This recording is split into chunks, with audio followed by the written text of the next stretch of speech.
Thanks for hanging out with us this morning. It doesn't matter if you're beast mode or if you're Tom Brady. If you're on the other side of the ball, Brandon Graham is talking trash. And in this NFL at Home segment, he shares his favorite banter with a division rival. Hey, y'all, this is Brandon Graham with the Philadelphia Eagles. Hey, 17! Screen! It's a screen! Yeah, boy! What up, little beast mode?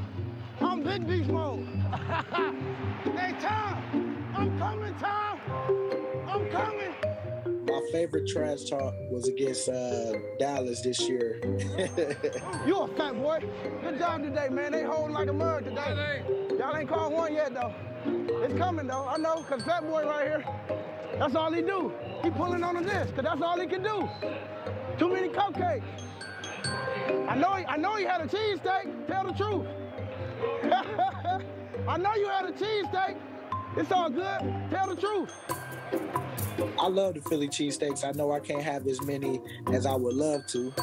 Them good as hell. I eat them too. But, you know, I do it periodically. Not all the time like I used to. Ball game. You got him, though. Me and my wife, we donated cheesesteaks to University of Penn Medicine, and we wanted to, just wanted to let them know, give them a boost of morale, because they all working as a team, and to let them know that we know that y'all on the front lines and we thinking about you. Thank you, Brandon Graham, for doing that. Of course, one of our favorites here, Peter Schrager. Listen, virtual trash talk isn't quite the same these days, so he's taking a break to listen to some NBA-inspired pep talk. That's Phil Jackson joining the Eagles' virtual team meeting yesterday. Graham posted this picture to his IG story with the caption, "Big Phil in the building." Nate, that would, blow my mind if I was in that Zoom. What do you think? Oh, come on. Now it's Phil Jackson. He's an absolute legend. Could you imagine? Phil Jackson, the old school coach, psychedelic trip taking, shoulder pads in his suits wearing, coming in and talking to you?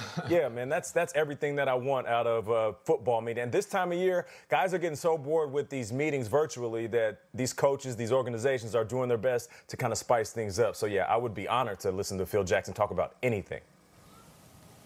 I like it. On one side, Phil Jackson knows a lot that could pertain to the Eagles about getting to a championship, maybe taking a step back and then getting back, and he did it again with the Bulls, and he did it with the Lakers, and I think that's all huge. I just think in this day, I can't think of a coach who I'd more want to meet in person than the virtual. The virtual would be so frustrating because, Phil is the person in the energy in the room, and he burns sage, and, he burns a lot of things. Peter, some would say he burned down the Knicks, but that's a different show. It'd be pretty cool to have Phil. What do you think? Yeah, I actually spoke with someone from the Eagles. I was texting with them last night, and really the message was the importance of just always being present, Kyle, and always being ready to have your best day. But one thing that they all thought was cool, they asked about what's the really secret ingredient. He said glue guys. He mentioned Rick Fox for those Lakers teams and Ron Harper for those Bulls and Lakers teams and Bill Cartwright, the importance of glue guys. And you think about that Eagles championship, Brandon Graham, of course, was one of the stars, but how many glue guys came up big? The Corey Clements, the Trey Burtons, all those guys that aren't household names all made such plays in the big Super Bowl win over the Patriots. Nick Foles. So, Nick Foles, of course. I mean, that'd step up when needed. So Phil Jackson, obviously doing a Zoom from Montana and some sweat lodge. It's very cool. I like it. I'm in for it. That's good. Triggs, what would you ask him if you could? I would ask Phil how he handled Ron Artest, Lamar Odom, and Kobe Bryant all in the same room, and then said, okay, we're going to go and we're going to do this and we're going to win despite all the naysayers saying we can't. I love it when, Jordan, everyone expected it, but when you have all these personalities that mesh in so many different ways, to ask Phil Jackson how you can use personality and use team chemistry to overcome the obstacles, that's what I'm interested in. We all know they're star players, but how do these teams get over the hump when the star players have big personalities? Great question. Nate, what would you ask? I would ask him, how do you challenge, let's say, the weakest guy in your roster? And not by weak, by physical strength. I mean, just the guy who's the last dude off the bench, like Schrager's saying. How do you challenge the glue guys? And then on the flip side, how do you challenge a guy like Jordan, who can challenge everything. He literally challenges the concept of being great. I want to know the two different ways you approach these two different guys, because as a leader of certain teams when I played, sometimes I found that difficult. I couldn't tell Calvin Johnson the same thing I told the last dude on the roster. You have to find that kind of duality in the different approaches. Yeah, that's nice, Nate. You mentioned duality and everything. I think you'd asked him if he switched over to oil yet. I want to ask if he would have gone for the 7th title. Michael Jordan insisted that they want to do the 7th, and then this was this mind-blowing revelation about, no, we wanted to do it together. Did you, Phil? Because for over 25 years, I've never heard that. It seemed like a very convenient little bow on the end of the documentary. I don't know exactly how authentic it was. So I want to know if you wanted to go for the 7th, because I would have liked to see Brady and Belichick go for another one, but I guess they were done. I love that. Hey, KB, are you ready for, I know we did some heavy lifting, so now you're warm and worked out. Are we doing this Sean McVay thing? What's happening? Yeah. Well, you said I'm doing it. Yesterday on the program, after we saw Sean McVay's workout video in his backyard doing push-ups, I said I will challenge you on this program to 2 minutes of push-ups. I think I can do more than you. I don't have a celebrity trainer. I don't got squat, but it's been crickets from Los Angeles, the greater Thousand Oaks area. So, Sean, anytime, any place, push-up competition, I think I can take you out. Oh.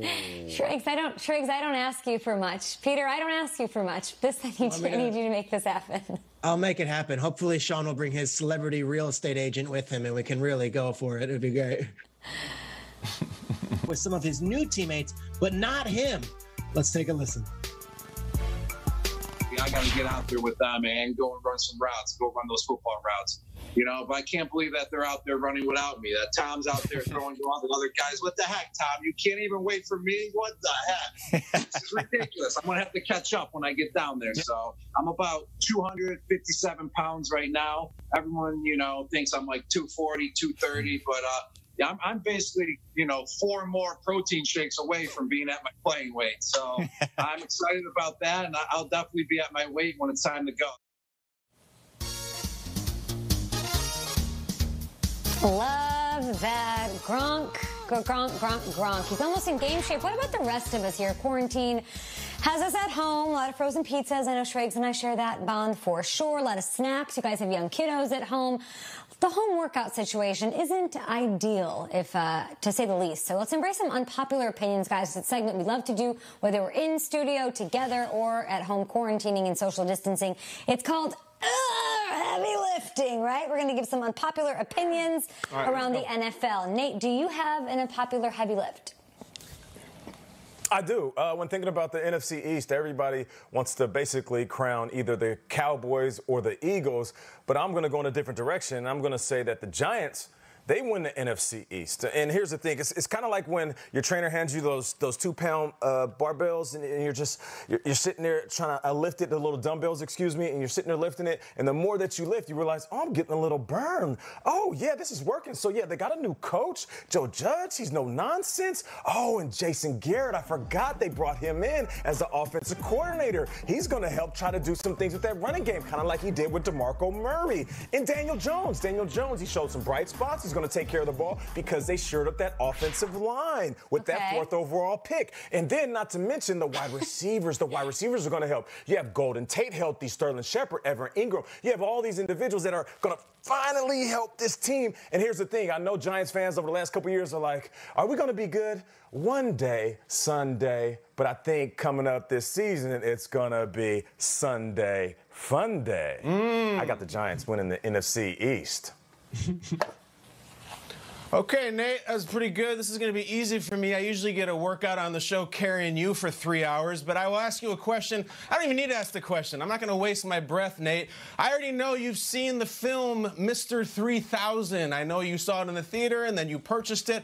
Well, I'm going to give a sequel. I'm going to give a sequel this season, and my take is that Christian McCaffrey, a running back for the Carolina Panthers, is going to win the MVP on the strength of 3,000 yards from scrimmage.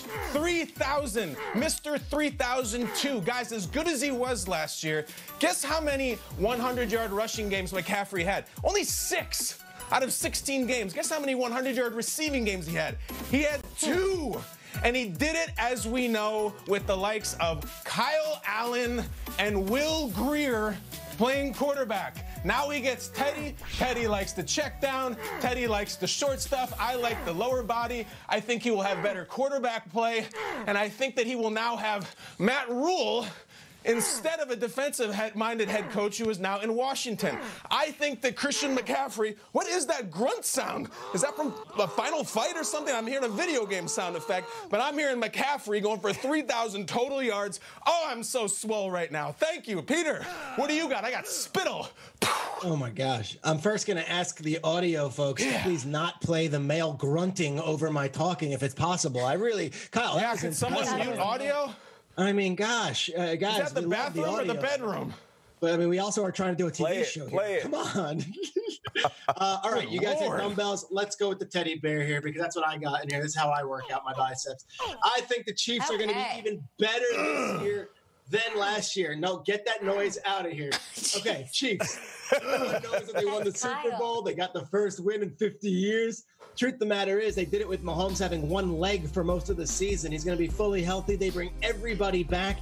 And I've enjoyed this show the past few weeks of us hyping up the Broncos. It's been fun hyping up the Raiders. It's been nice to talk about the Chargers and their new era post-Phil Rivers. I don't even see a competitor in the AFC West this season. I think they go 6-0 in the division. I think they cakewalk through the AFC, and I don't think there's going to be a team even close to them. I think the Chiefs will be even better in 2020 than they were a year ago, in which they won the Super Bowl in dramatic fashion. Yeah, fake that read option. Put it in there. Beautiful, Mahomes. I'm saying the Chiefs are going to be even better. Year number 2. Anthony Sherman, get a hug from your kids. Let's go. Let's do it again. He's lifting those kids' dumbbells, Traeger. Any other comments on the noise before we continue? It was vile. That noise is graphic. Look, I'm going to get in the abs. You got to do the abs too, fam. I'm doing right into your living room. That's it. Kyle, shredded. Kyle, Peter, cool teddy bear. Kyle, sometimes we do these Zoom calls, and you sometimes are down there working out during them, and now you know what it sounds like. I know. The mute audio is the 2 most important words in the United States right now, and sometimes you forget. I don't know. Okay, you're in an apartment building. They got thin walls. I'm sure you understand, too. Yeah. Oh, it's not fun. It's not fun. But speaking of that, I am in Lower Manhattan, and let me reinforce to you how all of us think you need to support local businesses. We say it a lot, but we are all in this together.